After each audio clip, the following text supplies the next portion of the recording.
અને હવે આપને ખેડા લઈ જવા છે, જ્યાં કપડવંજમાં બ્લાસ્ટ કેસમાં મુખ્ય આરોપીની ધરપકડ કરી લેવાઈ છે। વિસ્ફોટના 11 દિવસ બાદ ફેક્ટરીનો માલિક ઝડપાયો છે। આરોપી મિતુલ પટેલની એસઓજી પોલીસે કરી છે ધરપકડ। 27મી જૂને ફેક્ટરીમાં પ્રચંડ બ્લાસ્ટ થયો હતો।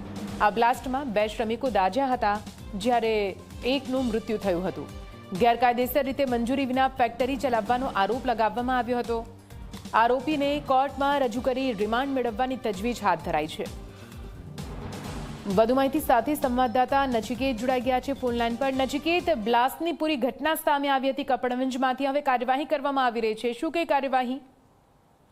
ચોક્કસથી નિધિ, જો વાત કરવામાં આવે તો ગઈ 27 જૂને જે આ ફેક્ટરી છે જે ગેરકાયદેસર રીતે કપડવંજના વિસ્તારમાં ચાલી રહી હતી અને વહેલી સવારે તેમાં અચાનક બ્લાસ્ટ થયો હતો અને તેનો જે બ્લાસ્ટનો અવાજ છે તે લગભગ 4 થી 5 કિલોમીટરના જે એમાં વિસ્તારમાં સંભળાયો હતો અને તેને લઈને આસપાસના મકાનોને પણ નુકસાન થયું હતું।